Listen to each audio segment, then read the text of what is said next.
Halo sahabat satu tingkat, pernah dengar lelucon ini? Cina itu jago bikin KW, mulai dari tas branded sampai gadget.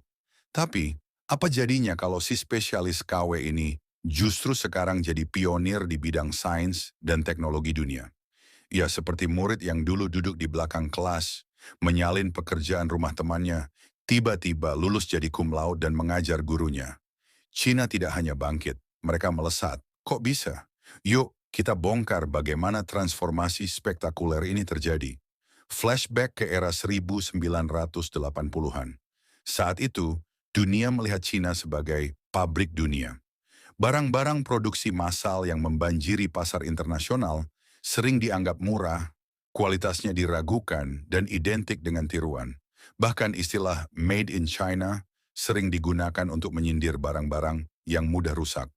Tapi tunggu dulu, apakah mereka cuma meniru? Tidak sepenuhnya.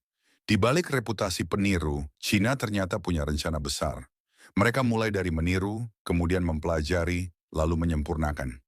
Mirip seperti reverse engineering yang mereka aplikasikan di berbagai bidang teknologi. Pemerintah Cina, melalui kebijakan jangka panjangnya, mulai menginvestasikan sumber daya besar-besaran dalam riset dan pengembangan R&D. Pada 2021 saja, mereka mengalokasikan dana R dan D sebesar 2,79 triliun yuan atau setara dengan 441 miliar dolar Amerika. Ini menjadikan mereka negara kedua setelah Amerika Serikat dalam pengeluaran R&D global. Sekarang, coba bandingkan produk Cina dulu dan sekarang. Dari ponsel berkualitas rendah yang dulu diremehkan, kini mereka punya Huawei dan Xiaomi yang bersaing di pasar global. Bahkan Huawei menjadi pemimpin dunia dalam pengembangan jaringan 5G. Transformasi ini tidak terjadi dalam semalam, tapi hasil dari strategi bertahun-tahun. Tidak ada inovasi tanpa pendidikan. Cina tahu betul bahwa untuk menguasai dunia teknologi, mereka perlu membangun generasi yang unggul dalam sains dan teknologi. Maka dimulailah reformasi besar-besaran di sektor pendidikan. Dari tingkat dasar hingga universitas, pendidikan STEM, sains, teknologi, teknik, dan matematika menjadi prioritas. Di sekolah-sekolah, pelajaran berbasis teknologi seperti robotika dan coding sudah diajarkan sejak dini. Laboratorium sains dengan teknologi modern dibangun di berbagai kota besar seperti Beijing dan Shanghai. Bahkan siswa sekolah dasar di Cina mungkin sudah lebih akrab dengan kecerdasan buatan AI dibandingkan orang dewasa di negara lain. Di tingkat universitas, Tsinghua dan Peking University kini berada di jajaran institusi pendidikan terbaik dunia, bersanding dengan MIT dan Stanford. Mereka tidak hanya mencetak lulusan berkualitas, tetapi juga menjadi pusat riset yang menghasilkan teknologi mutakhir. Salah satu hasil nyata adalah peningkatan jumlah paten teknologi dari Cina yang kini mendominasi dunia. Menariknya, sistem pendidikan mereka juga beradaptasi dengan kebutuhan zaman. Selain memprioritaskan STEM, mereka mulai mendorong kreativitas dan inovasi. Kalau dulu sistem pendidikannya dianggap terlalu kaku dan fokus pada hafalan, sekarang mereka mengadopsi metode pembelajaran yang lebih fleksibel dan kolaboratif.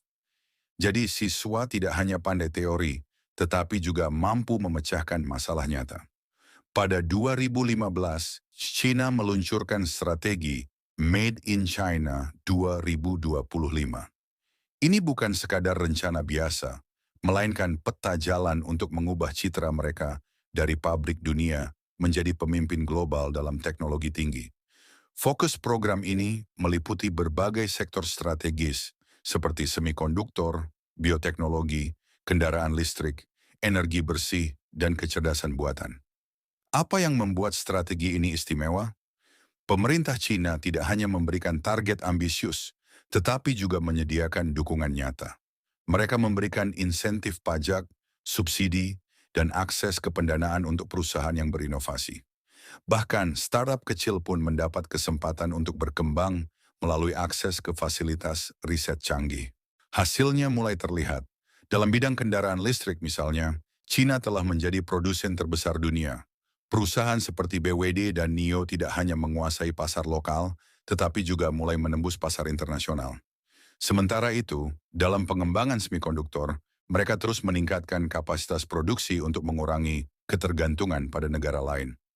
Di era digital, kecerdasan buatan AI dan teknologi 5G menjadi kunci inovasi. China tidak hanya menjadi pemain besar, tetapi juga pemimpin di bidang ini. Dengan lebih dari separuh paten AI dunia berasal dari China, mereka menunjukkan bahwa dominasi mereka bukan sekadar omong kosong. Ambil contoh teknologi pengenalan wajah. Di China, teknologi ini digunakan untuk berbagai kebutuhan, mulai dari pembayaran hingga sistem keamanan. Di kota Hangzhou, AI digunakan untuk mengatur lalu lintas secara real-time, mengurangi kemacetan, dan meningkatkan efisiensi transportasi.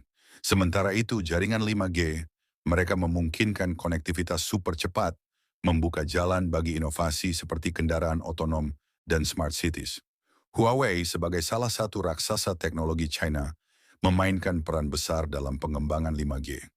Meski menghadapi berbagai hambatan politik dan ekonomi, termasuk sanksi dari Amerika Serikat, Huawei tetap menjadi pemimpin global di sektor ini. Teknologi mereka telah digunakan di lebih dari 170 negara, menjadikan China sebagai pusat gravitasi baru dalam dunia telekomunikasi. China tidak hanya fokus pada inovasi domestik, tetapi juga aktif menjalin kolaborasi internasional. Melalui program Belt and Road Initiative atau BRI, mereka menawarkan bantuan teknologi kepada negara-negara berkembang. Mulai dari membangun infrastruktur digital hingga menyediakan pelatihan tenaga kerja, program ini memperluas pengaruh China di Asia, Afrika, dan bahkan Amerika Latin. Kolaborasi ini tidak hanya memperkuat posisi China sebagai pemimpin teknologi, tetapi juga membangun jaringan diplomasi yang menguntungkan. Banyak negara berkembang kini melihat China sebagai mitra strategis yang dapat membantu mereka memasuki era teknologi. Namun perjalanan China menuju puncak tidaklah mulus. Dominasi mereka di bidang teknologi memunculkan kekhawatiran di kalangan negara-negara barat. Banyak yang mempertanyakan apakah dominasi ini akan menciptakan ketidakseimbangan baru dalam tatanan global.